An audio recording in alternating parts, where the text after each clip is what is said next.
جب مولانا فضل الرحمان صاحب بھی تازہ سیاست میں آئے، ضیاء الحق کا دور تھا، ادھر سے محترمہ بے نظیر بھٹو صاحبہ تشریف لائیں، نوابزادہ نصر اللہ خان صاحب اس وقت مرکز ہوتے تھے سیاست کا، تو مفتی صاحب مولانا فضل الرحمان صاحب اسی مکان میں تھے جس مکان میں مفتی محمود صاحب ان کے والد ہوتے تھے۔ اب تو ماشاءاللہ گھر نہیں رہے بلکہ بہت کچھ محلات بن گئے ہیں۔ تو بے نظیر صاحب آتی نا، تو ایک دن ہم بیٹھے تھے تو میں بھی بیٹھا تھا، تو ان کے شیخ الحدیث نے کہا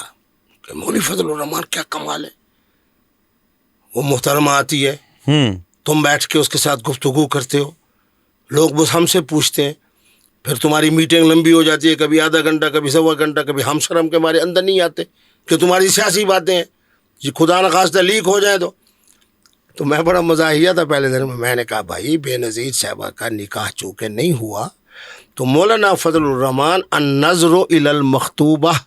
والمشی معہا والتکلم معہا، یہ تو صرف سیاسی باتیں ہوتی ہیں تھوڑی، باقی مولانا فضل الرحمان اور ان کے درمیان نکاح کے مسائل کے اوپر گفتگو ہوتی ہے۔ اس لیے مولانا فضل الرحمان جو ہے وہ ان کی مخطوبہ جو ہے وہ محترمہ بے نظیر صاحبہ ہے۔